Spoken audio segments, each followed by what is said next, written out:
You know what's funny about the gardening industry?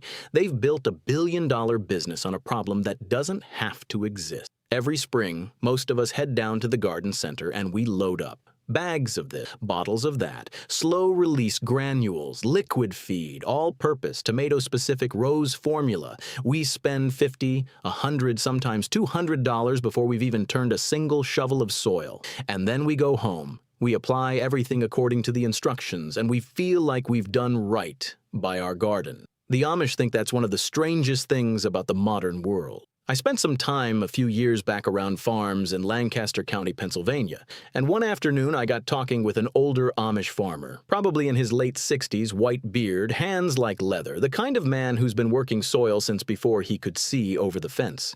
I asked him how much he spends every year on fertilizer. He just looked at me for a second. Then he said, "Nothing." I thought I'd misunderstood him. So I asked again, what do you use to feed your soil? What do you put in before planting? He smiled and pointed at a pile in the corner of his property. Compost, a chicken pen that moved around the garden, a field out back with something low and green covering it. Cover crops, he told me. And then he said something I've been thinking about ever since. He said, "The land fed my grandfather. My grandfather fed the land back. That's the whole system." That was it. That was the answer. I went home and looked at my shed full of fertilizer bottles, and I felt a little foolish, because here's what I realized. The Amish haven't bought fertilizer in 200 years. And their soil isn't getting weaker every decade the way conventional farmed soil is. It's getting richer, measurably, provably richer. Scientists from Penn State and Cornell who've studied Amish farmland in Lancaster County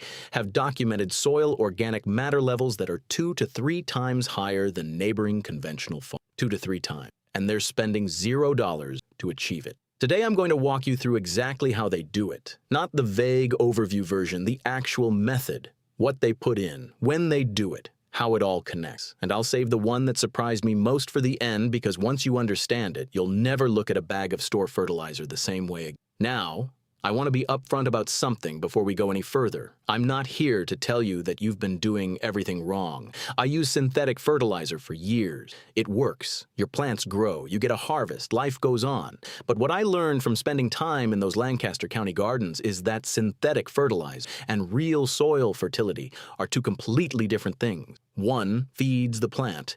The other feeds the system that feeds the plant. And the difference between those two approaches shows up slowly, over years, in ways that are hard to see until you put them side by side. The Amish build systems. The fertilizer aisle sells shortcuts, and there's nothing wrong with shortcuts until you realize the system would have served you better all along. Let's start with the thing the Amish consider the foundation of everything: compost. Now, I know what you're thinking. You've heard about composting. Maybe you've tried it. Maybe you've got a pile out back that's been sitting there doing something or nothing for the last 3 years. What the Amish do is different from that, and the difference matters. Walk into any Amish farmhouse kitchen, and near the sink you're going to find a crock, a simple clay or ceramic container, nothing special.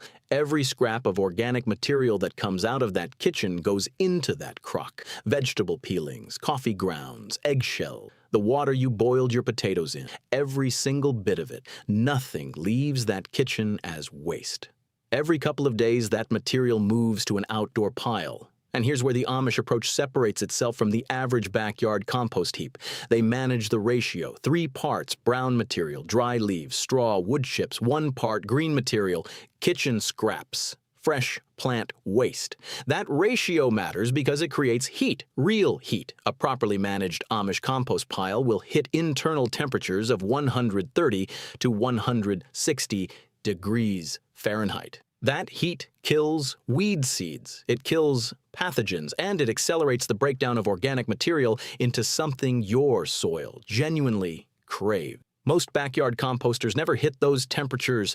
Their piles sit cold for years and break down slowly. The Amish pile is finished and ready to use in 8 to 12 weeks. The finished product has been tested. The nitrogen levels rival synthetic fertilizers. Potassium, phosphorus, calcium, trace minerals, all balanced and slow-releasing, bioavailable in a way that manufactured fertilizer simply isn't. And it costs nothing except the kitchen scraps we're throwing away anyway. Here's the part that really lands when you sit with it. When synthetic fertilizers hit the American market in the 1950s, farmers across the country abandoned composting almost overnight. Why spend 8 weeks making a pile when you can just open a bag? The Amish communities said no. Their elders looked at those products and said, "We don't know what that does to our land over time, and we're not willing to find out." 70 years later, the conventional farms that went synthetic are dealing with soil compaction, pH collapse, and complete dependency on chemical inputs just to grow anything at all. The Amish farms that stayed the course have soil that gets tested and retested by researchers who can barely believe the numbers. They were right. They just had to wait long enough for everyone else to catch up. Start here. Get a container for your kitchen, any container. A bowl, a bucket, a crock if you want to be authentic about it. For the next 30 days, nothing organic goes in the trash. Vegetable scraps, eggshells, coffee grounds, all of it goes in that container and then outside to a pile. Brown material on top to balance it. That's the beginning. Have you tried composting before? Drop a comment and tell me how it went. I want to know what worked and what didn't. The second method is one I completely underestimated until I saw it in person. The Amish call it layering. You might have heard it called sheet mulching or the lasagna method. Either way, the concept is the same, and the results are almost unfair in how effective they are. Here's the problem it solves. Most of us with bad soil think the only fix is years of work, expensive amendments, and heroic effort. The Amish turn bad ground into productive garden space in a single season, without tilling a single inch, without buying a single product. The method is this. Flatten whatever is growing in the area you want to convert. Grass, weeds, whatever. Don't remove it, just knock it down. Lay cardboard directly on top, overlapping the edges by at least 6 inches so no light gets through the gaps. The cardboard smothers what's underneath. No herbicide, no digging, nothing. On top of the cardboard, a 2-inch layer of compost. On top of that, 4 to 6 inches of straw, shredded leaves, or wood chips. That's the whole thing. Within 1 season, the ground underneath that system transforms. Earthworms move in by the thousand. Fungal networks establish themselves. The cardboard breaks down and feeds the worms below. The mulch decomposes from the bottom up and feeds the soil above. What was compacted dead ground becomes loose, dark, biologically active soil. I want to say something about Lancaster County while we're here because it's relevant.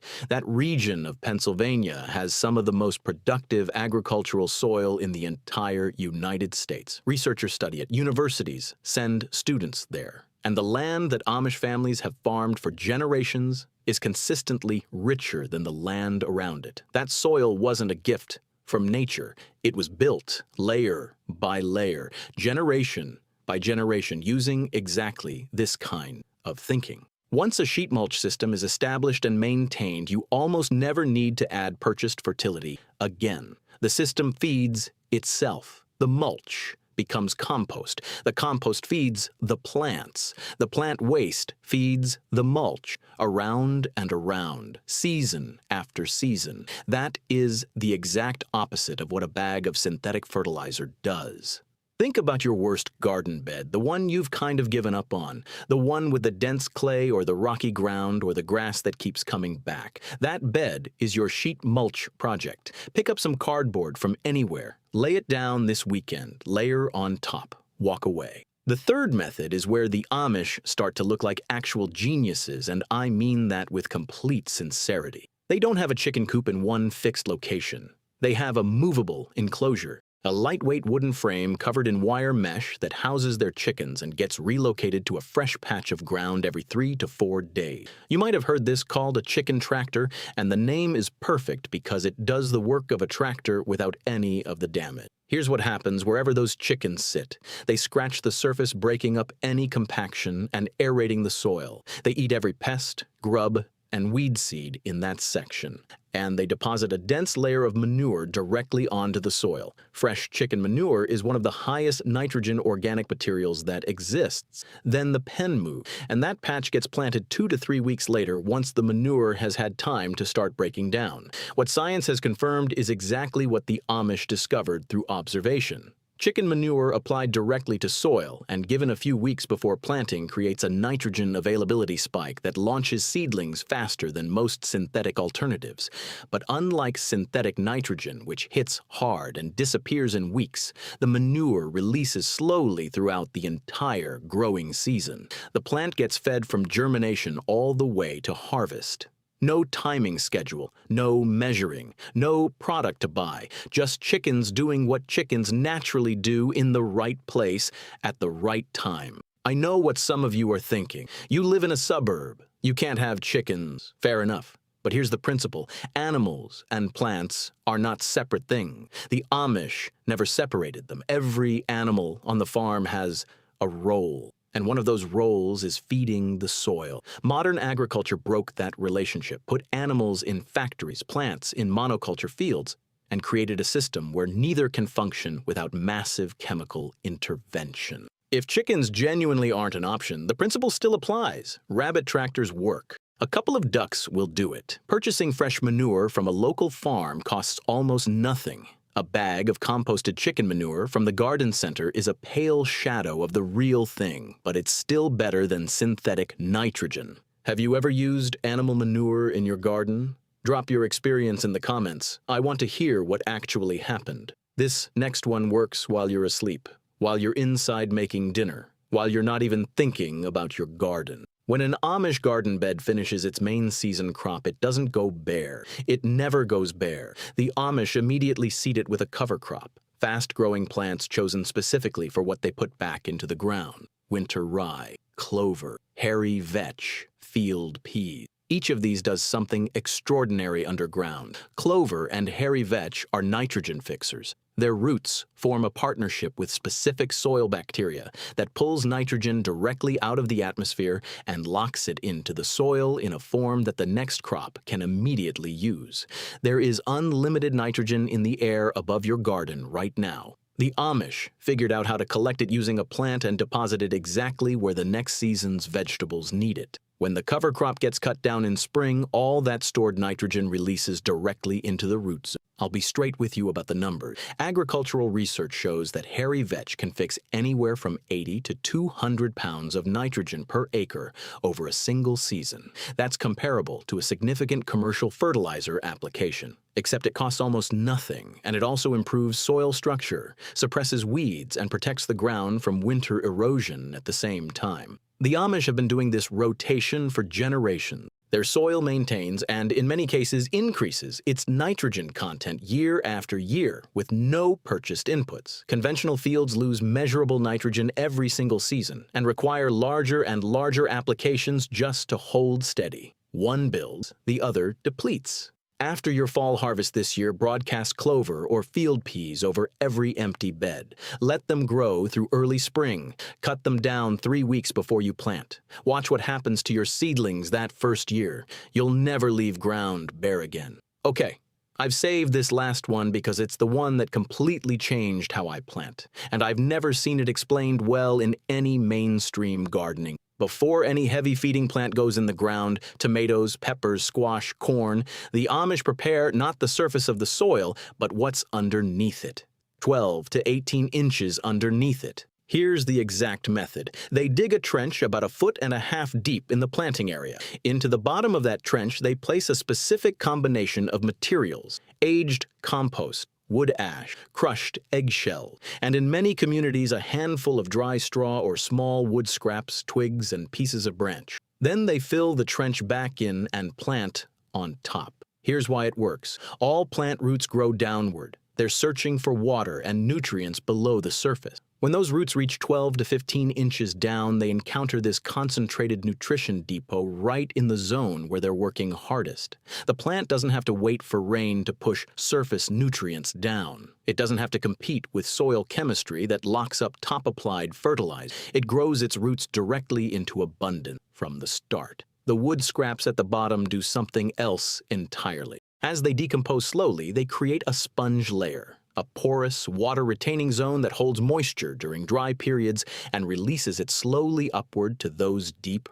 Amish tomato plants in trench-planted beds consistently show deeper root systems, higher drought tolerance, and greater disease resistance than conventionally planted crops right next to them. What hit me hardest when I first learned this is that the Amish didn't invent it. Ancient Persian farmers buried organic material below their planting zone. Native American communities across the Southwest did the same thing. Japanese farmers have practiced a version of this for over 1,000 years. Every agricultural civilization that built long-term soil fertility figured this out independently. And modern horticulture told us to sprinkle granules on top of the ground and call it fertilizer. The Amish never bought that. They kept digging deep. Literally. Try it in just one bed this season. A single trench under your tomatoes. Come back in August and tell me what you see. That's the number in the comments I want. 1, 2, 3, 4, or 5. Which of these methods are you starting with first? I read every single comment and I want to know where you're beginning.